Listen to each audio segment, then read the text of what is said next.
કહી રહી છું તેના માટે તમને બધાને હું નમ્ર વિનંતી પણ કહીશ કે ના કઈ વાંધો નહીં વાંધો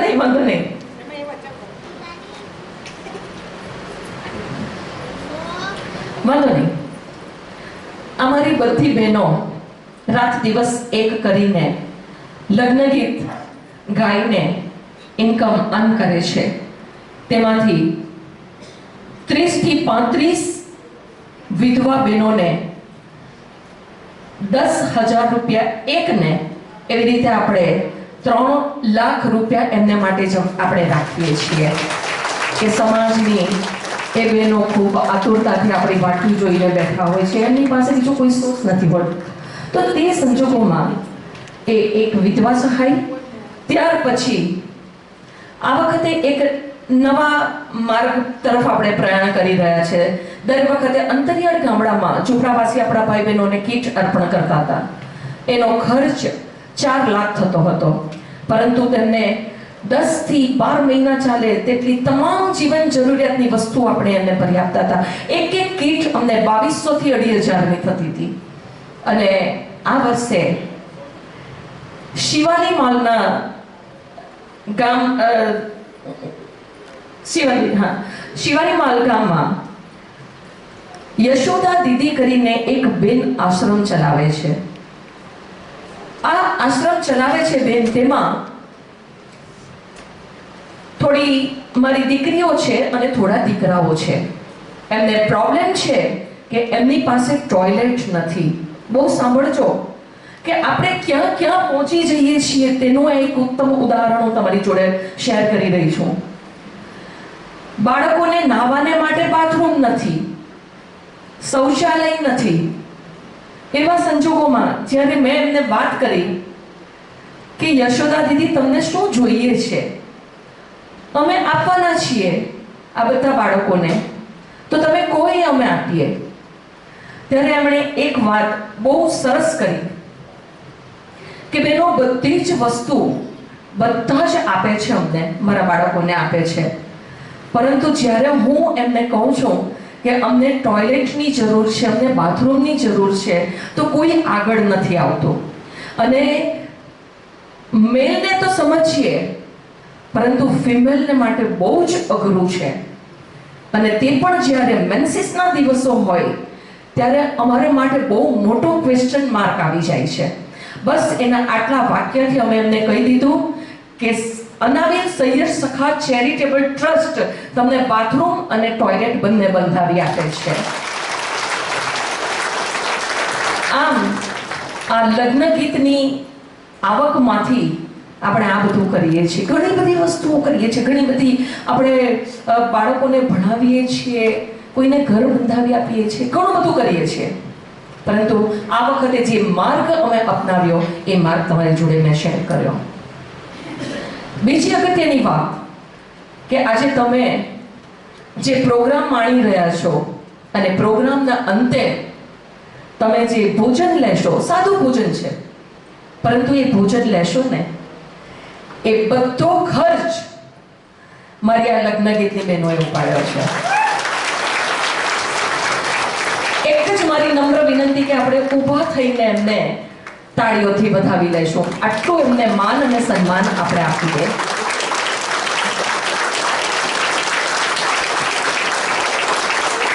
થેન્ક યુ। અને જે મારી બધી બહેનો લગ્ન ગીત ગાઈને એ પુસ્તક, લગ્ન ગીતનો પુસ્તક એ અમારા કલ્પનાબેન નાયક દ્વારા રચાયેલું આ પુસ્તક એટલું બધું હિટ ગયું, ઘણા બધા મંડળ છે। ત્યાર પછી મારા પર ઘણા મંડળના મેઇન જે લીડર તેના ફોન આવે કે વિભૂતિબેન અમે જે કરવા જઈ રહ્યા છે એના પ્રણેતા તમે છો, પ્રેરણા સ્ત્રોત તમે છો, કે તમે જે લગ્ન ગીત ગાઈને જે સેવા કરો છો, સેવાકીય પ્રવૃત્તિ કરો છો, અમને પણ થોડું એવું થયું કે આપણે પણ કરવી જોઈએ આ સેવા, અને તે પણ એક અવાજના માધ્યમ થકી। અને ઘણા બધા મંડળ અસ્તિત્વમાં આવ્યા, ઘણા બધા ઓર્ડર અમારે લગ્નની સિઝનમાં કેન્સલ કરવા પડે છે, ના પાડવી પડે છે એ લોકોને, પહેલાં તો ગયા વર્ષ સુધી અમે એક દિવસના 2-3 ઓર્ડર લેતા હતા, પરંતુ અમને બહુ ભયંકર શ્રમ પડે છે અને તેથી અમે આ વર્ષે ડિસાઇડ કરેલું કે આપણે એક દિવસનો એક ઓર્ડર લેવાનો, વધારે નહીં લેવાના. એટલે ઘણા બધા ઓર્ડરને તો અમારે ના પાડવી પડે છે અને તેથી એ લોકો બીજા મંડળને આપે છે. તે પણ આપણા માટે બહુ મહત્વની વાત છે, બીકોઝ તે પણ અનાવિલ છે. એટલે આપણને ગર્વ ફીલ થાય છે કે ઓકે ચાલો એ લોકોને મળે છે ઓર્ડર. આમ ધીમે ધીમે સૈયદ મંડળે એવા કાર્યો કર્યા ને કે લોકો એને હંમેશા યાદ રાખતા થઈ ગયા. અત્યારે મારો વિડીયો પણ વાયરલ થયેલો હતો. એક બેનને આપણે વલસાડના અટાર ગામમાં એમને અમે મૂક્યા કે એ પણ એક ટ્રેજડી છે. એ પણ હું તમારી જોડે શેર કરું. તમારો પ્રોબ્લેમ સોલ્વ થાય ને નરેશભાઈ, એટલે તમે મને કહેજો, હું મારું વક્તવ્ય બંધ કરી દઈશ. એ કેસ પણ કેવો કે અમે એમની ઈચ્છા પ્રમાણે એમને અટાર આશ્રમમાં સાંભળજો, વેઇટિંગ ચાલે. કેટલું વેઇટિંગ ચાલે? 2-3 વર્ષનું વેઇટિંગ ચાલે. પરંતુ આપણી પ્રવૃત્તિને નિહાળીને, ઓળખાણને લઈને આપણા દાતાશ્રી કે જેઓ અમેરિકા છે તેમની રજૂઆતથી આપણને એ પ્રાયોરિટીમાં એ લોકોએ આપણને 2 બહેનો, એક માં અને એક દીકરી. દીકરી માનસિક વિકલાંગ, એટલે કોઈ જ એને લેવાની હા નહોતું પાડતું, બધાએ ના પાડેલી હતી, પરંતુ અટારમાં અમને હા પાડી અને તેથી એમને અમે મૂકવા ગયા. પરંતુ કહેવાય છે ને કે જેના નસીબમાં દુઃખ લખાયેલું હોય ને એને ભોગવીએ જ છૂટકો છે. તો દીકરીએ ત્યાં એટલી બધી ધમાલ કરી, દીકરીએ ત્યાં બધાને નખ માર્યા. અને નખ એટલે કેવા કે આખા ઉખડી જાય, ચામડી સાથે બહાર આવી જાય, એવા નખ માર્યા. અને એમનો ફોન આવ્યો ત્યાંથી કે પ્લીઝ અમે આ 3 દિવસમાં જોઈ લીધું કે અમારાથી નહીં જ રખાશે આ દીકરીને. તો એટલે તરત જ હસબન્ડ જોડે વાત કરી. 11:30 એમનો ફોન આવ્યો અને હસબન્ડની જોડે મેં વાત કરી કે આપણે લેવા જવું પડશે. એટલે અમે તરત અડધો કલાકમાં વલસાડ જવા નીકળી ગયા. અડધા રસ્તામાં માં એમ કહે છે કે મને તમે અહીંયા મૂકી દો અને મારી દીકરીને એવું હોય તો તમે બીજે મૂકો. પણ તે જતી વખતે માની શરત હતી કે અમને બંનેને સાથે જ રાખજો. અને ત્યાર પછી પરંતુ આપણે એ રિસ્ક ન લઈ શકીએ. હવે પછીનું વિચારવાનું છે એમના માટે, ચોક્કસ વિચારીશું એમના માટે આપણે કે આગળ આપણે શું કરી શકીએ. પણ મેં તમને આગળ કીધું કે જેમના નસીબમાં દુઃખ લખાયેલું હતું એ સામેથી બોરે છે. થયું એવું કે આપણે ટિફિન બંધાવ્યું એ બાને માટે સવાર સાંજનું. તો બાએ ટિફિન વાળાને ના પાડી દીધી. ના કેમ પાડી? કે ભાઈ મારે ત્યાં તો અનાજ ભરેલું છે, તેનું શું કરું? અમે કીધું કે એને અમે તમને જેમ આપીએ છીએ તેમ તમે બીજાને આપી દો. પરંતુ ના, હવે અત્યારે હાલની પરિસ્થિતિ એવી છે કે જાતે રસોઈ કરે છે, જાતે બધું હેન્ડલ કરે છે, એની માનસિક વિકલાંગ દીકરીને જાતે હેન્ડલ કરે છે, ઘણું બધું. પરંતુ હવે જોઈએ છે કે આપણે શું કરી શકીએ બાબતે. આવા ઘણા બધા કેસ આપણી સામે આવે છે અને એને આપણે સોલ્વ પણ કરતા જઈએ છીએ. આ તો એક તમને અત્યારનો આ કેસ હતો એટલે તમારા બધા જોડે મેં આ શેર કર્યો, પરંતુ ઘણા બધા કેસીસ આપણી પાસે એવા છે. અને હવે પછી વધારે હું સમય નહીં લઈશ, પરંતુ મારી બધી બહેનોને મારા લાખ પ્રણામ, સેલ્યુટ. કારણ કે નહીં તમે જે કરો છો તે તાજના સાક્ષીઓને છીએ. બહુ જ બસ આ જ રીતે આપણું મંડળ આવતા પણ વર્ષોમાં આપણું મંડળ આ જ રીતે ચાલતું રહે એવી મારી ઘણી શુભેચ્છા, શુભકામના. ને ખૂબ સરસ. હા, મારી બહેનોને આ પ્રાર્થના માટે આમંત્રિત કરું છું. જીજ્ઞાબેન દેસાઈ. વક્રતુંડ મહાકાય સૂર્યકોટિ સમપ્રભ નિર્વિઘ્નમ કુરુ મે દેવ સર્વકાર્યેષુ સર્વદા.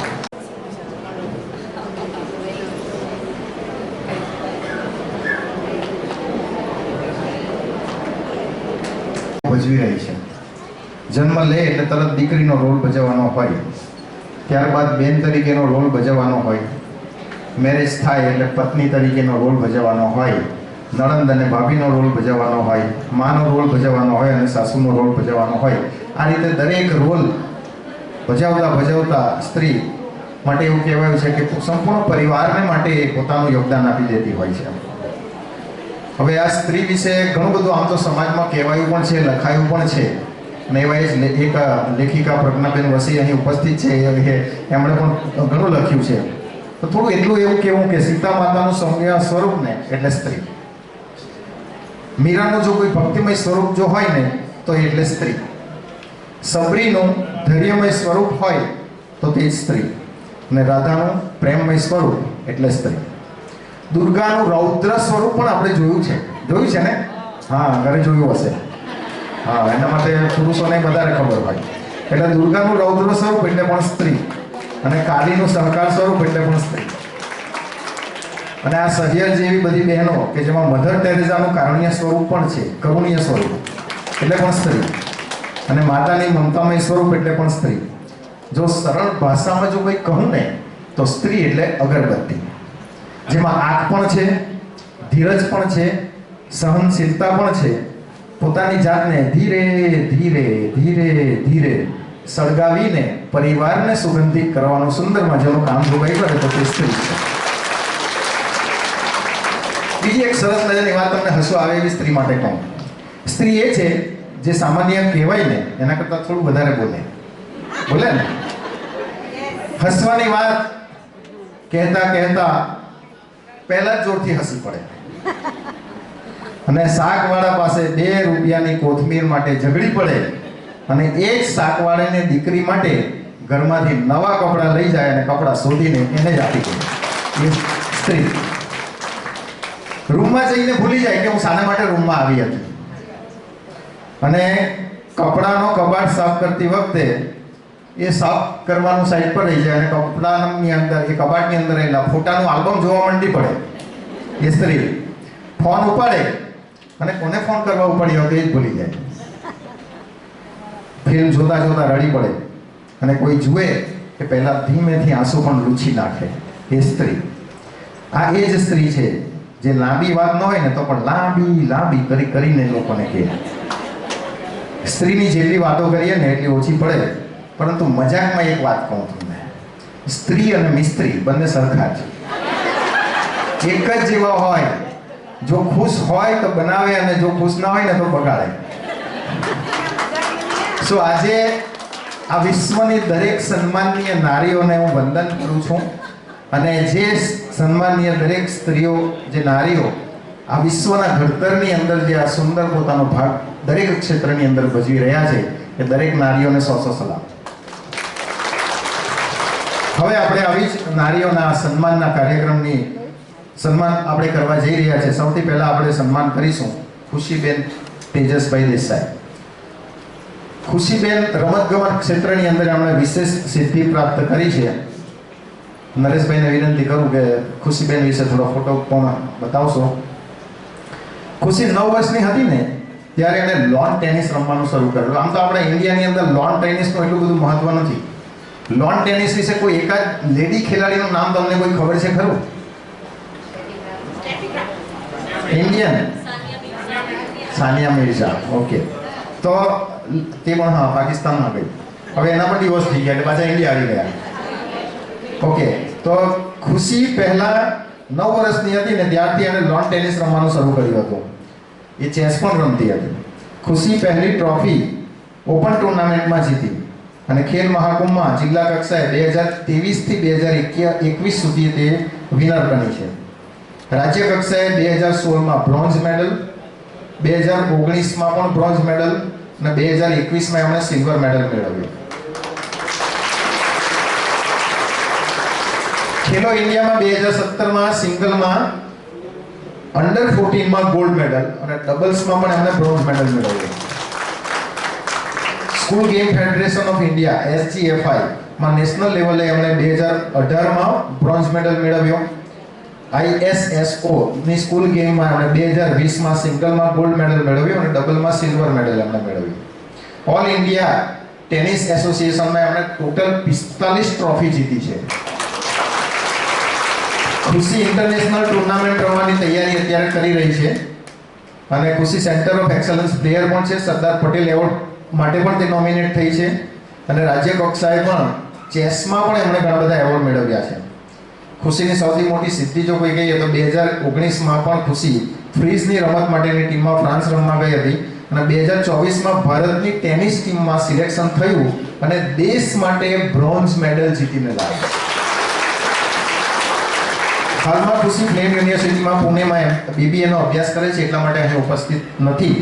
તો સુરતમાં આવેલી ફાઉન્ટેન હેડ સ્કૂલ તેના તરફથી ખુશીને ખૂબ સારું પ્રોત્સાહન મળ્યું છે, કારણ કે ત્યાંથી જેણે અભ્યાસ પણ કર્યો છે.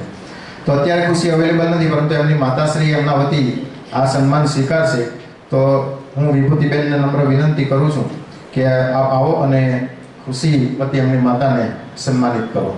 આપણે જોરદાર તાળીઓથી એમને વધાવીશું.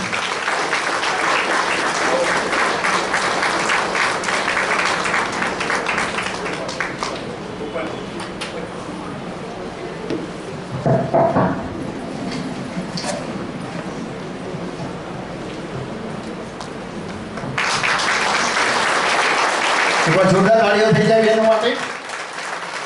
ખૂબ સરસ.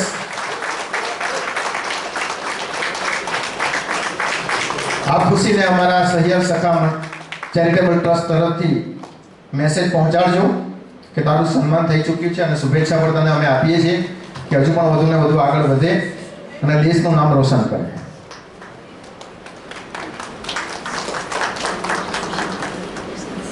Thank you madam. Thank you વિભૂતિબેન.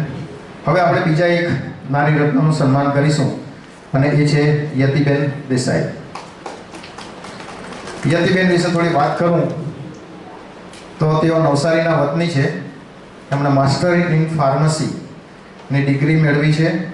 Desai foundation ટ્રસ્ટમાં ડેપ્યુટી એક્ઝિક્યુટિવ ડાયરેક્ટર તરીકે તેઓ સેવા આપે છે અને એમના નેતૃત્વ હેઠળની સંસ્થા 8 રાજ્યોમાં 3500 ગામોમાં કામ કરે છે અને 32થી વધુ હેલ્થ, લાઇવલીહુડ, મેન્સ્ટ્રુઅલ ઇક્વિટીનો પ્રોગ્રામ તેઓ ચલાવે છે અને 1 કરોડથી વધુ લોકોને એમણે લાભ આપ્યો છે. Menstrual health and hygiene project હેઠળ 2 લાખથી વધુ બહેનોમાં હાઇજીન માટે જાગૃતિ તેઓ લાવ્યા છે અને 1000થી વધુ બહેનોના જીવનમાં તેઓ ઉદ્ધાર કરી ચૂક્યા છે. 2018માં વિજય રૂપાણીએ એમના એસાની પ્રોડક્શન સેન્ટરનું ઉદ્ઘાટન કર્યું હતું અને યતિના કામને વિવિધ સંસ્થાઓ દ્વારા બિરદાવવામાં આવ્યું છે.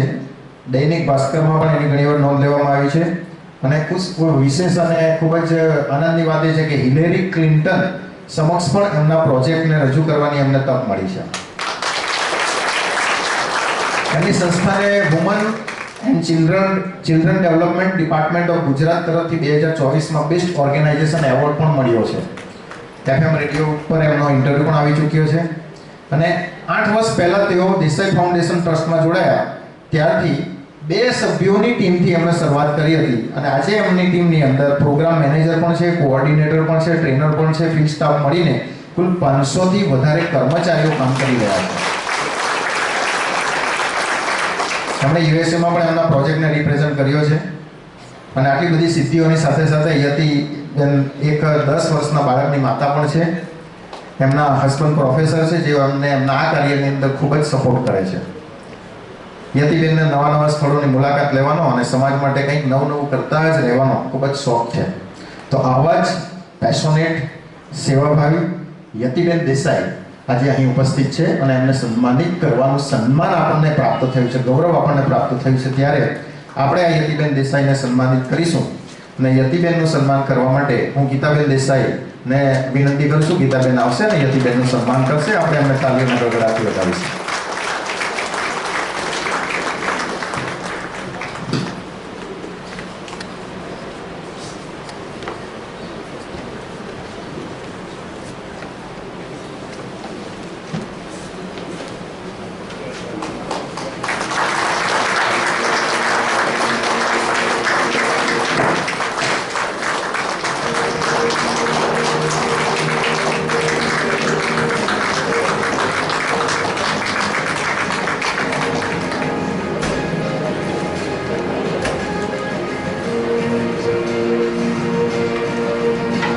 યતિબેન દેસાઈને નમ્ર વિનંતી કરું છું તેઓ પ્રસંગને અનુરૂપ આપણને થોડું ઉદ્બોધન કરશે. પ્લીઝ યતિબેન. હેલો, કેમ છો બધા? ખૂબ જ સિનિયર લોકો મારી સામે બેઠા છો, એટલે વધારે સમય પણ નહીં લઈશ અને થોડું મારા વિશે અને મારી ઓર્ગેનાઇઝેશન વિશે જણાવીશ. એ પહેલાં વિભૂતિબેનનો આભાર મને અહીં બોલાવવા માટે. મને ખૂબ જ ગમ્યું કે જે રીતની પ્રોગ્રામની વ્યવસ્થા હતી અને વ્યવસ્થા પહેલાં ટાઈમે જે વસ્તુની ઇન્ફોર્મેશનની આપ-લે થઈ એના પરથી જ AASS મંડળની જે તમે સ્થાપના કરી છે એ ક્યાં જશે એવું ધારી લઉં છું. All the best. હું યતિ વલસાડ જિલ્લાના એક નાનકડા ગામમાંથી આવું છું. આખા ગામમાં એક જ અનાવિલનું ઘર અને પ્રાઇમરી સ્કૂલ પણ એવરેજ હતી. એક જ ટીચર 3-4 ધોરણને સાથે બેસાડીને ભણાવતા. તો મારી મમ્મીને પહેલાંથી એવું કે એજ્યુકેશન તો સારું જ મળવું જોઈએ અને એજ્યુકેશન સાથે કોમ્પ્રોમાઇઝ ના થાય, એટલે પહેલેથી મને મારા મામાને ત્યાં ભણવા માટે મૂકેલી.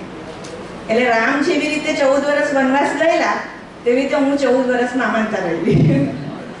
એટલે નર્સરીથી લઈને ક્લાસ 9 સુધી મામાને ત્યાં રહીને એજ્યુકેશન કર્યું. બહુ દૂર નહીં હતું, બિલ્લીમોરા અને ઓલગામ 7 કિલોમીટરનું અંતર એમ જોવા જાય તો 7 થી 8 કિલોમીટર. પણ એ ટાઈમે થોડું અઘરું હતું કારણ કે ત્યારે સ્કૂલ બસ પણ નહીં આવતી હતી. અત્યારે તો 25 કિલોમીટર સુધી પણ દૂર દૂર સ્કૂલ બસો લેવા જાય છે. તો પહેલેથી પેરેન્ટ્સથી થોડું દૂર રહેવું પડ્યું. પણ ઓલવેઝ મમ્મીનો સપોર્ટ, એક્ઝામ ટાઈમે કેવી રીતે પ્રિપરેશન કરવાની એ આવી જ જાય, બરાબર. તો ત્યારથી જોયેલું કે એક વુમન જો એમ્પાવર હોય, એના ડિસિઝન લેવામાં એની પાસે ક્ષમતા હોય અને પાવર હોય તો બધું થઈ શકે.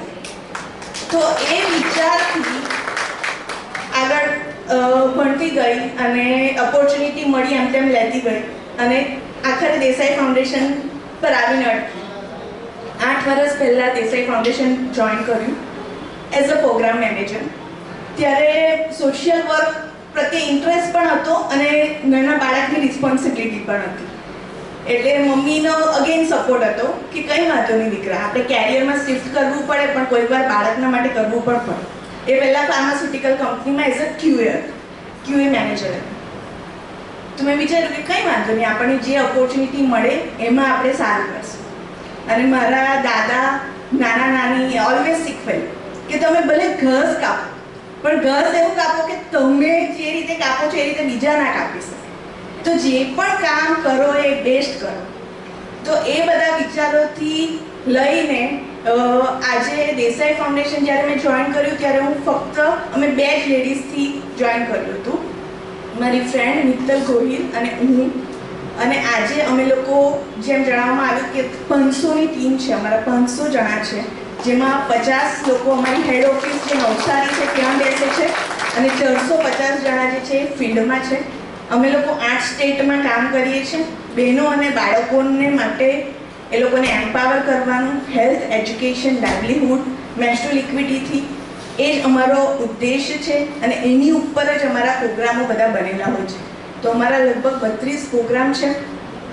અત્યારે અમે પ્રોગ્રામેટિક અને પ્રોફેશનલી સોશિયલ વર્ક કરીએ છીએ એવું કહીએ તો ચાલે, કારણ કે એકદમ ઓર્ગેનાઇઝ વેમાં પ્રોગ્રામ ડિઝાઇન થતા હોય છે, એનું ઇમ્પ્લિમેન્ટેશન થતું હોય છે, એનું ઇવેલ્યુએશન થતું હોય છે. એટલે ગવર્મેન્ટને એક પ્રોટોટાઇપ, માઇક્રો પ્રોટોટાઇપ તમે કહી શકો. તો એ રીતે અમારા પ્રોગ્રામો ફિલ્ડમાં અમે કરીએ છીએ. નવસારીમાં જ અમારી હેડ ઓફિસ છે અને એની ટાઈમ તમે લોકો પણ એઝ અ વોલેન્ટિયર જ્યારે પણ જોઈન થવું હોય તો આપણે કોલેબરેટ કરી શકીએ છીએ અને તમારી ઓર્ગેનાઇઝેશનને પણ હું કોઈ પણ રીતે મદદ કરી શકું તો મારી જાતને હું ખુશનસીબ સમજીશ. તો એની ટાઈમ અને આ વુમન્સ ડેના તકે સુરતમાં એ પણ અનાની સમાજમાં આ રીતે સન્માન મળવું એ મારા માટે પણ બહુ ખુશીની વાત છે. ને ઘણીવાર આવી રીતે મને સ્ટેજ પર બોલવા માટે મળ્યું છે, બરાબર. ઘણીવાર પ્રેઝન્ટેશન કર્યા છે બધું જ, પણ કોઈક દિવસ મારા બંને મમ્મી સાથે નથી હોતા અને આજે મારા બંને મમ્મી પણ સાથે છે. તો વધારે એટલે કહેવાય ને ખુશીમાં 4 ચાંદ લાગી જાય. તો આજે ખૂબ જ ઇમોશનલ પણ કદાચ એટલે જ ફીલ કરું છું કે મમ્મીઓની સામે મારે બોલવાનું આવ્યું. બંને મમ્મીઓના સપોર્ટ વગર હું ના કરી શકીશ, કારણ કે હું ઘણીવાર યુએસ જાઉં છું 15-20 દિવસ માટે. મારો અહીંયા નાનો છોકરો છે, પણ મારા જે મધર ઇન લો છે એ પણ મારું બધું મેનેજ કરે છે, ત્યારે જ આ પોસિબલ થાય. ઇવન 8 સ્ટેટમાં મારી દરેક જગ્યાએ પ્રોગ્રામ ટીમ અને વર્કિંગ સાઇટ છે, તો દરેક જગ્યાએ મારે ત્યાં જવું પડે છે. ઇન્ટિરિયર એરિયામાં ગામના બાળકો માટે, બહેનો માટે કામ કરીએ છીએ, એટલે ડાયરેક્ટ ફ્લાઇટ ટ્રેનની સગવડ ના હોય, એટલે તમને ત્યાં પહોંચતા પણ વાર લાગે અને ત્યાંથી આવતા પણ વાર લાગે. કામ ભલે એક દિવસનું હોય, પણ 5-5 દિવસ તમારા ટ્રાવેલમાં જતા હોય છે. તો આવા ટાઈમે હું જ્યારે નહીં હોઉં ત્યારે મારા પરિવારનું પણ મમ્મી ખૂબ જ સારી રીતે ધ્યાન રાખે છે. તો વુમન્સ ડે પર હું બંને મમ્મીઓને પણ થેન્ક યુ કહેવા માંગુ છું. અને આપણે તો લકી છે, અનાવિલ કોમ્યુનિટી ખૂબ જ એમ્પાવર છે અને વુમનને પહેલેથી જ ઇમ્પોર્ટન્સ આપવામાં આવે છે આપણા સમાજમાં. તો આપણે જ્યારે આપણી પાસે આપણે એમ્પાવર હોય તો આપણે કોઈકને મદદ કરી શકીએ એવું હંમેશા વિચારવું જોઈએ. અને કોઈકને આપણને ઓપોર્ચ્યુનિટી મળી તો આપણે કોઈકને ઓપોર્ચ્યુનિટી આપવા માટે હંમેશા પ્રયત્નશીલ રહીએ. આ સાથે હું મારું વ્યક્તિત્વ એન્ડ કરું છું. Thank you so much. Thank you Yati. આપ અહીં પધાર્યા અને અમારું સન્માન સ્વીકાર્યું એ માટે પણ આપનો ખૂબ ખૂબ આભાર માનું છું. જ્યારે એમણે ખૂબ સરસ વાત કરી કે આપણે કંઈક ઘાસ કાપીએ ને તો કોઈ આપણી જેવું કાપી ના શકે, બરાબર. આપણે ઘરની અંદર કે આંગણાની અંદર સફાઈ કરીએ ને તો આપણા જેવું કોઈ સફાઈ ના કરી શકે. બહેનો ઘરની અંદર વાસણ સાફ કરે તો તમારા જેવા વાસણ કોઈ સાફ ના કરી શકે. તમે રસોઈ બનાવો તો રસોઈ તમારા જેવી કોઈ બનાવી ના શકે. કપડાની ઘડી તમે કરો તો તમારા જેવી કોઈ કપડાની ઘડી ના કરી શકે, બરાબર ને. આવું કામ અને ભાઈઓએ પણ, એટલે તમને જ લાગુ પડી જવું ને, અમને પણ કહું છું. તો કહેવાનો મતલબ એ છે કે આપણે કોઈ પણ કામ એવું કરવું જોઈએ કે જે શ્રેષ્ઠ હોય, બેસ્ટ હોય, બરાબર. તો એનાથી આપણને તો આનંદ મળે છે, પરંતુ બેસ્ટ પરફોર્મન્સ આપીને બેસ્ટ રિઝલ્ટ મેળવીએ ત્યારે એની ખુશી અને એનો લાભ બીજાને પણ આપણે આપી શકીએ છીએ. અને આ ત્યારે જ શક્ય બને અને આ બહેનો ત્યારે જ કરી શકે કે જ્યારે એ બહેનોની અંદર સહનશીલતા હોય. ત્યારે જ શક્ય બને જ્યારે બહેનોની અંદર એક સંયમ હોય. એ ત્યારે જ શક્ય બને જ્યારે એ બહેનોની અંદર એક સામર્થ્ય હોય, સાહસ હોય. અને ત્યારે જ શક્ય બને કે જ્યારે બહેનોની અંદર એક સમજણ હોય. આ 4 વસ્તુ હોય ને ત્યારે એક સેવાનો ભાવ આપણી અંદર એ જન્મ લે અને ત્યારે આપણે એ સેવાના કાર્યને આપણે આગળ વધારી શકીએ. આવી જ સેવાની ભાવના આ યતિબેનમાં પણ છે, આવી જ સેવાની ભાવના આ બધી આપણી સરિયરની બહેનોમાં પણ છે. તો આ બધા જ માટે એકવાર ફરીથી જોરદાર તાળી થઈ જાય. હવે ઘણા લોકો એવા હોય છે કે સેવા બહાર જઈને નથી કરી શકતા, પરંતુ ઘરની અંદર પણ સેવાનો આપણને તક મળતી હોય છે. અમે ઘણા લોકો એવા જોયા છે કે બહાર બહુ મોટી બધી સેવાઓ કરતા હોય અને બહાર બહુ બધા લોકોને માન સન્માન પણ આપતા હોય, પણ ઘરનાને જ માન સન્માન ના આપે, બરાબર. અને ઘરનાની સેવા નહીં કરે અને બહાર લોકોની જઈને સેવા કરે, એવા પણ ઘણા બધા લોકો હોય છે. પરંતુ એક એવા નારી કે જેણે સમાજ સેવા કરતા પણ પહેલા ઘરના સભ્યોની સેવા કરવાનું બીડું ઝડપ્યું, એવા અલકાબેન દેસાઈ અહીં ઉપસ્થિત છે. તો એવા અલકાબેન દેસાઈને પણ આપણે અહીં સન્માનિત કરીશું. અને એમને સન્માનિત કરીએ તે પહેલાં હું એમનો થોડો પરિચય આપીશ. તમે અલકાબેન વિશે જાણશો ત્યારે તમને પણ એમના પ્રત્યે સન્માન પણ જાગશે, સહાનુભૂતિ પણ જાગશે. તો ચાલો અલકાબેન વિશે થોડું જાણીએ. અલકાબેન કરણ ગામમાં રહે છે. ચલથાણી પાસે કડોદરાની નજીક કરણ ગામ છે, ત્યાં તેઓ રહે છે. એમના હસબન્ડ પ્રફુલભાઈ, એમના જલ્દી મૃત્યુ થવાથી એમના 2 બાળકો, જેમાં એક છોકરાની ઉંમર 2 વર્ષ અને છોકરીની ઉંમર 1 જ વર્ષ હતી. અને એમના સાસુ, એમના સસરા તથા એમના હેન્ડીકેપ જેઠ અને એમના બહેરા અને મૂંગા જેઠાણી તથા એમના 2 નાના બાળકો, આમ સંપૂર્ણ પરિવારની જવાબદારી આ અલકાબેન ઉપર આવી પડી હતી. જેઠ વિજયભાઈ ચલથાણ સુગર ફેક્ટરીમાં નોકરી કરતા હતા, પરંતુ એમનો પગાર ખૂબ જ ઓછો હતો. અને પ્રફુલભાઈ કાર દલાલીનો બિઝનેસ કરતા હતા અને એમની આર્થિક જવાબદારી સંભાળતા હતા. પરંતુ એ દરમિયાન એમણે કોઈ એફડી પણ ના કરી હતી, કોઈ સેવિંગ પણ ના કર્યું હતું, કોઈ ઇન્સ્યોરન્સ પોલિસી પણ ન હતી. અને પ્રફુલભાઈના અવસાન બાદ ઘરની સંપૂર્ણ જવાબદારી આવી પરિસ્થિતિમાં પણ અલકાબેને પોતાના પર લઈ લીધી. એમણે 15 વર્ષ સુધી વાત્સલ્ય ઘોડિયા ઘરની અંદર 300 રૂપિયાના પગારે નોકરી કરી. 15 વર્ષ સુધી 300 રૂપિયાના પગારે વાત્સલ્ય ઘોડિયા ઘરની અંદર એમણે નોકરી કરી. સાડી ઉપર ઢીલડા અને આભલા લગાવવાનું કામ પણ તેઓ ઘરેથી કરતા હતા. અને ગાય બાંધીને ડેરીની અંદર દૂધ પણ તેઓ ભરતા હતા. 8 માણસના ઘરમાં સંપૂર્ણ ઘરકામ પણ તેઓ જાતે જ કરી લેતા હતા. અમને કોઈ આપણે અત્યારે રાખીએ છીએ તેમ કોઈ કામવાળા બેન રાખ્યા નહીં હતા.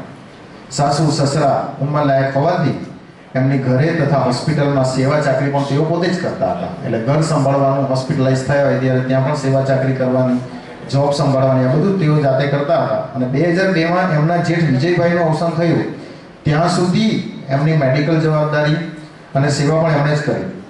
એમણે આટલા વર્ષોમાં પોતાની ઈચ્છાઓ અને આકાંક્ષાઓ કદી પણ આવી પરિસ્થિતિમાં કોઈની સમક્ષ વ્યક્ત પણ નથી કરી.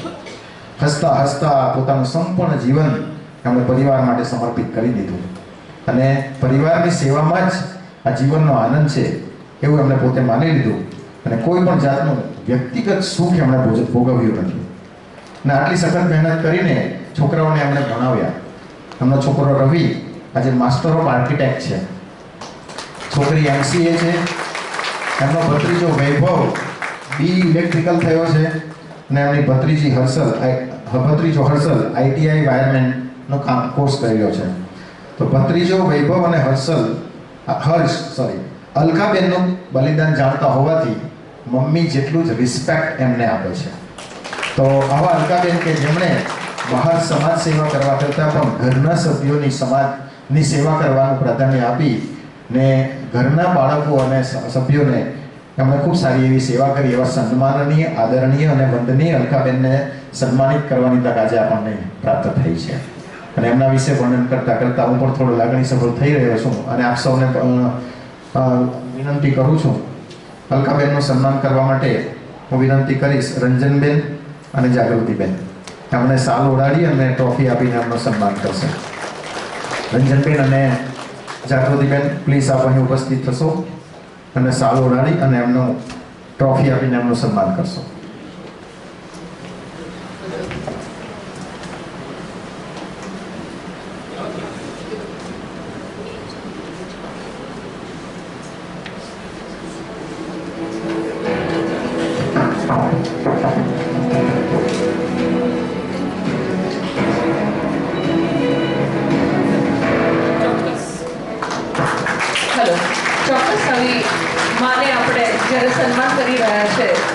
આપણે સૌ ઊભા થઈને એમને તાળીઓથી વધાવીશું.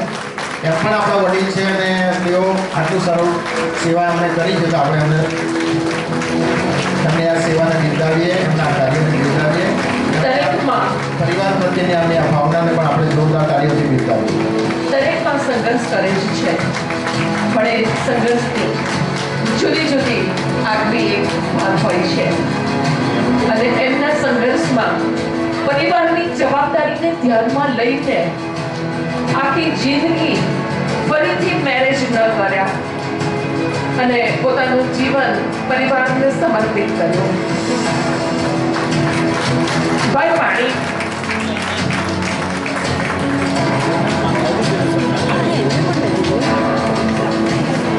ઓકે, આપ સૌને પોતાનું સ્થાન ગ્રહણ કરવા વિનંતી.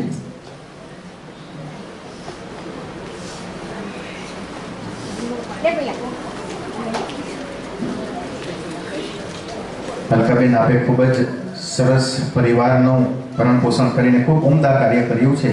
અમે આપને વંદન કરીએ છીએ. આપ તંદુરસ્ત રહો અને ઘણું લાંબુ આયુષ્ય જીવો અને હજી પણ પરિવારની સેવા કરતા રહો એવી શુભકામના. આપ પોતાનું સ્થાન ગ્રહણ કરી શકો છો.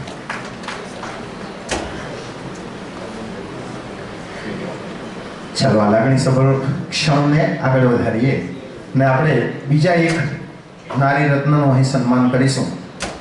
ઘણીવાર એવું હોય કે આપણે કોઈ કાર્ય કરતા હોય પણ એ કાર્ય ઘણા લોકો બહુ સાયલેન્ટલી કરતા હોય, લોકોને ખબર પણ ના પડતી હોય. પરંતુ આ સમાજની અંદર અમુક એવા વ્યક્તિઓની પણ જરૂર છે જે વ્યક્તિઓ આપણા સેવા કાર્યને લોકો સુધી પહોંચાડે. એવા પણ વ્યક્તિઓની જરૂર છે કે જે કોઈક આ સમાજની અંદર કે દેશ દુનિયાની અંદર જે કંઈક પ્રશ્નો છે એ પ્રશ્નો તરફ લોકોનું, સમાજનું, સરકાર વગેરેનું ધ્યાન દોરે. અને એવા કોઈ વ્યક્તિ જો કોઈ હોય તે છે જર્નાલિસ્ટ, બરાબર, પત્રકાર તરીકે કાર્ય કરતા. એવા જ આપણા સમાજના એક બેન દિશાબેન દીપેશભાઈ દેસાઈ કે જે જર્નાલિસ્ટ છે, તો એમને પણ આજે આપણે અહીં સન્માનિત કરીશું. એમને સન્માનિત કરીએ તે પહેલાં હું દિશાબેન નો પરિચય આપીશ અને નરેશભાઈને વિનંતી કરીશ કે દિશાબેન વિશે થોડું ફોટોગ્રાફ્સ બતાવશો. દિશાબેન વલસાડમાં પત્રકારત્વ ક્ષેત્રમાં કાર્યરત છે અને અનાવિલ બ્રાહ્મણ સમાજના શ્રીમતી દિશાબેન દીપેશભાઈ દેસાઈને દુર્ગાધામ અમદાવાદ આયોજિત દુર્ગા એવોર્ડ 2005માં એનાયત કરાયો છે. શ્રીમતી દિશાને આ એવોર્ડ ઇલેક્ટ્રોનિક મીડિયામાં ઉત્કૃષ્ટ ગ્રાઉન્ડ રિપોર્ટિંગ અને બ્રેકિંગ સ્ટોરી માટે એનાયત કરાયો છે. વલસાડને પોતાની કર્મભૂમિ બનાવનાર દિશાબેન દેસાઈ મીનાબેન તથા મહેન્દ્રભાઈ બી નાયક ગામ સાંકી હાલ સુરતના સુપુત્રી છે અને પૂર્ણિમાબેન તથા સુભાષભાઈ આર દેસાઈ ગામ માણેકપોર હાલ નવસારીના પુત્રવધુ છે. શ્રીમતી દીક્ષાબેન દેસાઈ વલસાડમાં રહે છે અને સત્ય ગ્રુપની ચેનલમાં ચીફ રિપોર્ટર તરીકે કામ કરી રહ્યા છે. વલસાડ શહેરના અનેક પાયાના પ્રશ્નો ઉઠાવી સમાજ કલ્યાણમાં પોતાનો ફાળો આપવા બદલ ખૂબ જ જાણીતા બન્યા છે અને સુંદર સેવાકીય કાર્ય બદલ ઘણી સંસ્થાઓ તરફથી એમનું સન્માન કરવામાં આવ્યું છે અને આજે આપણને પણ આ સન્માન કરવાની તક મળી છે. એમણે મહાત્મા ગાંધી ઇન્સ્ટિટ્યૂટ ઓફ જર્નાલિઝમમાંથી ડિપ્લોમા ઇન જર્નાલિઝમની આ ડિગ્રી મેળવી છે. તો આવા ઉમદા કાર્ય કરી રહેલા દિશાબેન દેસાઈનું પણ આપણે અહીં સન્માન કરીશું અને દિશાબેન દેસાઈનું સન્માન કરવા માટે હું હંસાબેનને વિનંતી કરું છું. હંસાબેન દેસાઈ આવશે અને દિશાબેનનું સન્માન કરશે અને જોરદાર કાર્યોથી અમને બતાવીશું.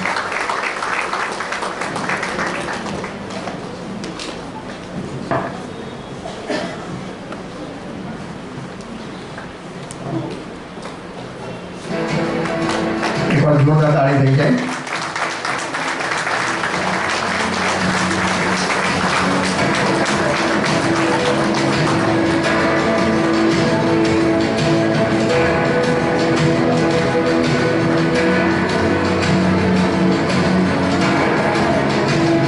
Thank you very much. Thank you હંસાબેન, થેન્ક યુ દિશાબેન.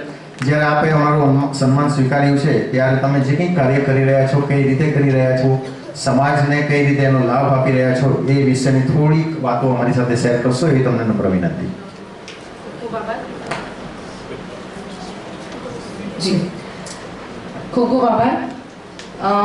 સૌપ્રથમ તો આપ સૌને અહીંયાથી નમસ્તે કહીશ અને વિભૂતિબેન જેમની સાથે મારો સંપર્ક થયો, વિભૂતિબેનનો અનાવિલ સૈયર અને સખા મંડળ અડાજણ, એમનો ખૂબ ખૂબ આભાર માનું છું કે આટલો સુંદર કાર્યક્રમ જે અહીંયા કર્યો છે અને નારીઓને સન્માનિત જે કર્યા છે એમની માટે ખૂબ જ આભાર માનીશ એમનો.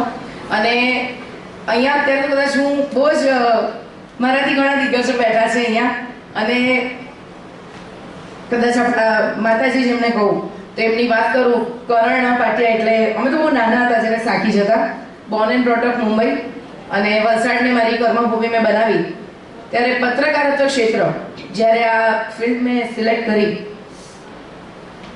સૌથી મોટો સપોર્ટ મારા પપ્પાનો મને. ઘણા લોકોએ ના પાડી હતી કે મહેન્દ્ર કોરીને ન મોકલા ફિલ્ડમાં, આપણે અનાવલા છે અને આ ફિલ્ડ નહીં સારું એમ, પણ પપ્પાએ કીધું કે એની ઈચ્છા છે ને એને એમાં જવું છે, સમાજ સેવા એને કરવી છે. ઘણા બધા ઓબ્સ્ટેકલ્સ આવ્યા પણ પપ્પાનો ખૂબ જ વિશ્વાસ મારા પર અને ભાઈ બહેનોએ પણ ખૂબ સાથ સહકાર આપ્યો મને. અને અહીંયા જેમ ભાઈ અગાઉ સ્ત્રીઓની વાત કરી, વધારે સમય નહીં લઈશ કારણ કે સમય પણ ઓછો છે અને આગળ બીજો કાર્યક્રમ પણ આપણો થવાનો છે. ત્યારે એક સ્ત્રી તરીકે આપણે જ્યારે જન્મ લઈએ ને ત્યારે દીકરી તરીકે પછી એના લગ્ન થાય છે, ઘણા બધા રોલ્સ એ નિભાવતી હોય છે. ત્યારે હું જો મારી પોતાની વાત કરું તો લગ્ન પહેલાં પણ બહુ બધી ચેલેન્જીસ હતી, પરિવારની જવાબદારી હતી. બીનાબેન વાકેફ છે, વલસાડથી છે અમારા, અને ઘણા લોકો કદાચ ઓળખ્યા. હું અનાવિલ સૈયર સખા મંડળની વાત કરીશ તો મને ફેસબુકથી હું પ્રવૃત્તિઓથી વાકેફ હતી, પરંતુ આજે હું પર્સનલી આવી ત્યારે એક વાત ચોક્કસ કહીશ કે એમણે જે આ કાર્યક્રમ રાખ્યો છે મહિલાઓનું સન્માન, હું અહીંયાથી જે મને સન્માન આપ્યું છે એના માટે આભાર માનીશ. અને તમામ જે બેઠા છે એવું કહીશ કે તમામ મહિલાઓનું સન્માન અહીંયાથી કર્યું છે. અને મારા જ્યારે ઘરે હતી ત્યારે મારા મમ્મી પપ્પાનો ખૂબ જ સપોર્ટ અને વલસાડને મેં કર્મભૂમિ બનાવી. ઉમરગામથી લઈને સુરત એટલે કે વાપીથી તાપી સુધી હું એકમાત્ર સિંગલ લેડી જર્નલિસ્ટ. એ વખતે 2000માં મેં વલસાડ જોઈન કર્યું હતું ત્યારે દોલતભાઈ દેસાઈ આપણા ધારાસભ્ય અને બીનાબેનને ખ્યાલ છે, કમલેશભાઈને, એ લોકો બધા ખૂબ જ જોડે હતા. દીકરી તરીકે જ મને હંમેશા સાથે રાખી છે, ખૂબ સાથ સહકાર આપ્યો. એ મારી થઈ લગ્ન પહેલાંની વાત. લગ્ન થઈ ગયા પછી શું, કારણ કે આ મારું પેશન હતું અને ભણીતી પણ આનું જ. ત્યારે મારા જે લાઈફ પાર્ટનર છે દીપેશ દેસાઈ, મારા જીવનસાથી, એમનો પણ ખૂબ જ સપોર્ટ, મારા સાસુ સસરાનો બી સપોર્ટ કે તું તારી ફિલ્ડ ચાલુ રાખ. અને એક સમય એવો આવ્યો કે જ્યારે મારે આ ફિલ્ડમાંથી વનવાસ લેવો પડ્યો. 14 વર્ષ માટે મેં આ ફિલ્ડ છોડ્યું હતું. મારા દીકરાનો જન્મ થયો 2011માં, મલ્હારનો જન્મ થયો. ગયા વર્ષે મને ફરી એકવાર તક મળી, મને બોલાવવામાં આવી એ ફિલ્ડમાં. મેં પૂછ્યું દીપેશને કે હું શું કરું. એમણે કીધું કે તું કરી શકશે અને તું જા આ ફિલ્ડમાં પાછી. ત્યારે અને સમાજ સેવાનો જે મને મોકો મળ્યો છે, હંમેશા લોકોના પ્રશ્નોને વાચા આપવાની હોય છે. ઘણી બધી કહેવાય કે અમારે ચેલેન્જીસ આવતી હોય છે અને અનાવિલ તરીકે કોઈ પણ ચેલેન્જીસ હું હારી નથી. તો મારા ફેમિલીનો, મારા લાઈફ પાર્ટનરનો અને મારા દીકરાનો, કારણ કે મેં દીકરાને પણ કીધું વચ્ચે એક વખત કે શું કરું, જોબ છોડી દઉં. એણે કીધું કે એની મમ્મી જોબ તું ચાલુ રાખ, એમ કે બધા તને બોલાવે છે, લોકોના પ્રોબ્લેમ્સ છે, તારે સોલ્વ કરવાના છે. એટલે ફેમિલીનો સૌથી પહેલા આભાર માનીશ અને અનાવિલ સખા શહેર મંડળનો એટલો હું વારે ઘડી આભાર માનીશ કારણ કે સૌ પ્રથમવાર અનાવિલ સમાજે મારી નોંધ લીધી છે, એ પણ સુરત ખાતેથી. એટલે ખૂબ જ ગર્વની લાગણી આજે મને થાય છે કે એક વલસાડની દીકરીનું સુરતમાં સન્માન થઈ રહ્યું છે. અને અહીંયાથી બેઠેલી મારા ધીરજ ઉંમરમાં નાના, મારાથી મોટા તમામ બહેનોને અને માતાઓનું એક જ વસ્તુ કહીશ કે કોઈ પણ પરિસ્થિતિ હોય એમાં તમે હિંમત નહીં હારતા. નારી જે ધારે એ કરી શકે છે. અને મારા શબ્દોમાં જો કહું તો સ્ત્રીને સશક્તિકરણની જરૂર નથી. She is empowered by herself. નાનપણથી જ્યોતિ આવી છે. એટલે વધુ કંઈ સમય નહીં લઈશ કારણ કે હું બોલ્યા જ કરતી હોઉં છું મારી ફિલ્ડમાં. અને બસ એક જ મેસેજ આપીશ કે કોઈ પણ પરિસ્થિતિમાં, વિષમ પરિસ્થિતિમાં તમે હિંમત નહીં હારતા, આગળ વધજો. Thank you so much. ખૂબ સરસ. આ પત્રકારત્વ ક્ષેત્રની અંદર જ્યારે આગળ વધતી હોય ત્યારે ખરેખર આપણે માટે પણ એક ગૌરવની વાત થઈ જાય. કારણ કે આપણે રસોઈ તો બનાવીએ, ઓકે, પરંતુ જ્યારે આપણે કોઈના પ્રશ્નો જ્યારે ઉકેલવાના હોય અને એના માટે જે ચેલેન્જ આવતી હોય તે પત્રકારને જ ખબર હોય કે કેવા કેવા કેસની અંદર ક્યાં જવું પડે અને કેવા કેવા લોકોનું સાંભળવું પણ પડે. તો આ ઉમદા કાર્ય તમે કરી રહ્યા છે માટે તમને અભિનંદન આપીએ છીએ અને આપ અહીં પધાર્યા અને અમારું સન્માન સ્વીકાર્યું એ માટે પણ આપનો આભાર માનીએ છીએ.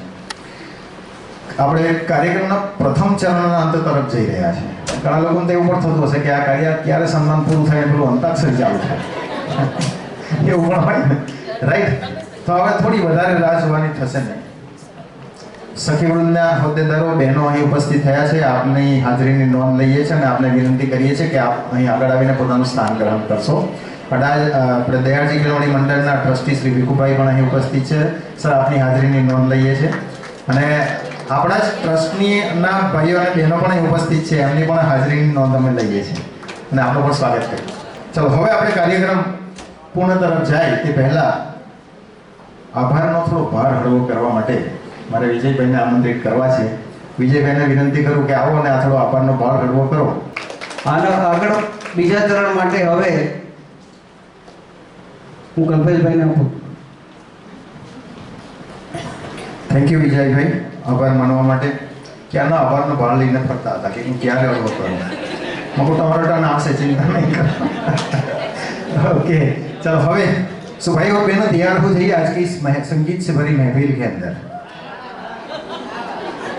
संगीत से भरी महफिल को हम सजाने अभी जा रहे हैं और हमारे जानीते मानीते फनकार, अदाकार हमारे सूरत शहर के, जिसको आपने शायद सुना भी नहीं होगा, देखा भी नहीं होगा, लेकिन आज दोस्तों उनको सुनने का, देख तो पहले से लिया है पर हम उसको एक तरीके से ही देखते रहे, ऐसे तो खूबसूरत है नहीं, लेकिन उनकी आवाज और उनकी टैलेंट आप जब जानोगे, जब अंताक्षरी का आनंद उठाओगे तब आपको पता चलेगा दोस्तों.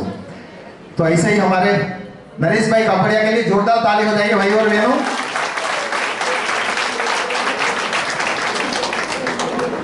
નરેશભાઈ, આપને વિનંતી કરું કે હવે તમારો સમય આવી ગયો છે અને આ 3 કલાકની સરસ મજાની આ અંતાક્ષરીનો કાર્યક્રમ છે, જેની અંદર પ્રથમ રાઉન્ડ થશે, ત્યારબાદ સેમીફાઇનલ થશે અને ત્યારબાદ ફાઇનલ થશે. જે કપલ એટલે કે જે જોડી, કપલ એટલે એવું નથી કે પતિ પત્ની જ, પણ જે 2 જણાએ જે નામ નોંધાવ્યા છે જોડીમાં, એ બધાને અહીં પાર્ટિસિપેશન કરવા માટેનું અહીંયા તક મળશે અને એમને અહીંયા હવે આ નારી રત્નોએ અહીંયા આવવાનું રહેશે અને આપણે અહીંયા ત્યાં જવાનું રહેશે. બરાબર છે? આપ સૌને વિનંતી કે આપ પોતાનું સ્થાન